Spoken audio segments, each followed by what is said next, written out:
where Walt Disney World has an awful lot going on here in 2023. In fact, My News 13 reports that as Disney World prepares for the grand opening of TRON Light Cycle Run at Magic Kingdom on April 4th, the resort has shared more details about what else it has in store.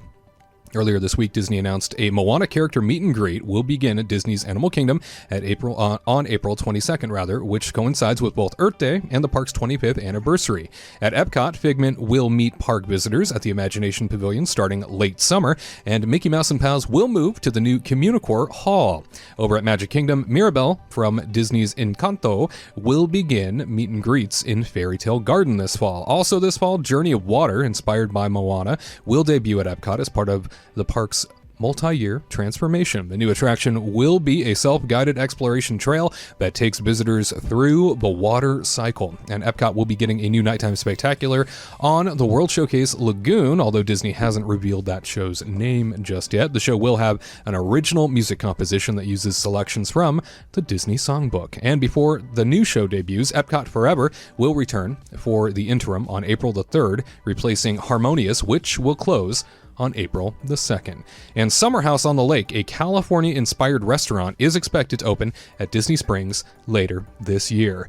Tyler, your thoughts on these announcements, and if we'll hear about anything new being announced on the other side of summer, as Destination D23 is set to take place out there at Disney World? I think we can all agree that the best thing about all these announcements so far is that they're getting rid of those ugly Harmonious barges in the middle of Epcot. Let's go. We did it. We did it, everybody. We did it. We did it. Farewell. We suffered for a year and we get a good reward. It's true. Finally, our views are back. You know, Harmonious wasn't a bad show, but it just wasn't worth the daytime ugliness, eyesore. Yeah. But I mean, most of these announcements sound great. I'm excited for Communicore because I'm a big festival boy. I love the festivals over at Epcot, and I'm excited for there to be, a new home for these festivals to kind of branch out from, a little heart of the festival, if you will. So I think that's really cool. I'm always excited for new characters. Encanto is like one of my favorite movies that have come out in a long time from Disney. So Mirabel is that's exciting.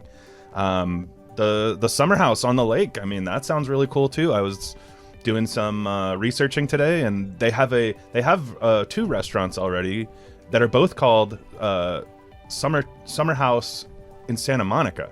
And I was like, wow. Oh, okay, so it is a California restaurant. And then I look it up and I'm like, no, they're not based in California at all. There's like one in Colorado. I don't remember where the other one is, and I'm like, well, that's interesting to like put Santa Monica in your name. But anyway, I looked at the menu, and I looked at the menu, and it's California inspired stuff.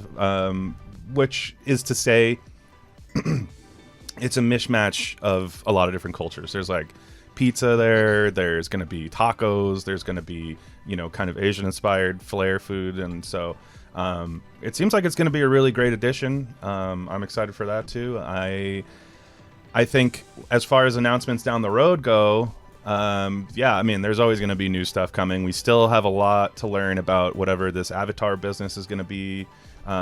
That's coming to the Disneyland Resort, because at first, the news kind of came out that, there's going to be an Avatar experience at Disneyland Resort, and everybody was kind of like, what is it going to be, like a blue guy meet and greet or something? Right. But a 3D movie. Yeah. but they're insisting that no, this is something to be excited about. So curious to see what that is. I don't know how well Avatar is going to fit in at the Disneyland Resort, but that's just my opinion.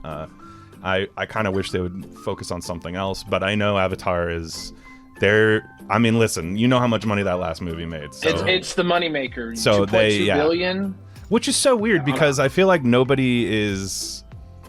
I feel like I don't know anybody who's like, oh yeah, Avatar is so great, but somehow it makes so much money. So I don't. Well, and as D23 put it, the phrasing was, what is coming to Disneyland will rival that of Pandora at Disney World. Right. Rival that up. Right. So I'm assuming we're getting a Go ahead. Those are big words. Oh yeah, big words. Yeah, big words. When World of Avatar opened, I remember just feeling the weight of the floating mountains above you, and going on Flight of Passage the first time. It was pretty life-changing. It was the top tier ride at the time. It still is, and it only clear rival is probably Rise of the Resistance. So, and Disneyland has the issue of very, very limited land. So I'm looking to see how this rivalry will go about, because you got to make something big like Pandora in a small little area. So yeah, but Imagineers, they've worked miracles before, so let's see what they got. The parking lot at downtown Disney. That's exactly where I think it's going. Avatar section. I think that's a good guess. I did a deep dive on this last week during our Disney News Talk live broadcast. Go back and check that out. It goes all into the specifics of not just bringing Bruce Vaughn back as Chief Creative Officer for Walt Disney Imagineering, sort of what that means for the company, but also all of this chatter around the Pandora Avatar experience coming to Disneyland Resort, where specifically that would go. I have some keen insight that I think might be very helpful for those who listen and watch here. So head on over to the Disney News Talk Live from last week and check that out. We move along now to another story out of Walt Disney World. Parade writes that during the D23 event this past September, Disney Parks Chairman Josh D'Amaro teased fans with concept art for an entirely new group of lands or areas to explore of the park, one of which hypothetically housed attractions dedicated to Disney villains. After the theoretical blueprints received roaring applause from the crowd, those in charge of designing the park's to-come attractions made note of the overwhelmingly positive response, and now they may even act on it. Imagineer Chris Beatty told Entertainment Weekly that the D23 presentation was not intended to highlight definitive plans for the parks, but instead Disney dreaming about what could be in store for the future. Saying, quote, "The villains concept got pretty good applause," he admitted. "We took note of how loud the applause was when we announced that," close quote. Garrett, there has been a lot of teasing and suggestion of expansion as of late, as we just mentioned from Bob Iger, sort of referencing Disneyland expanding to D23, announcing that Avatar experience that would rival Pandora in Disneyland. Is a villains park or land being teased just to get the fans stirred up, or is this part of a bigger, more sort of ambitious idea to compete with Universal's Epic Universe on the horizon in Florida? I believe it is a bit of both, because Disney always wants to stay at the front of the news. They want to be, any theme park news come out, they want it to be about them.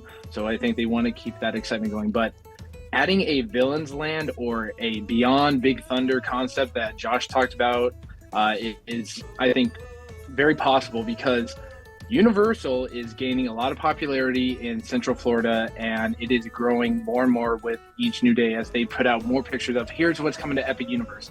The last big expansion Disney did was, the World of Avatar. They put out, attractions, Ratatouille, they've done Cosmic Rewind, and soon to be Tron. But they need a big ticket attraction or experience such as this Land Beyond Big Thunder, where you can experience Encanto, Coco, or the Villains Land.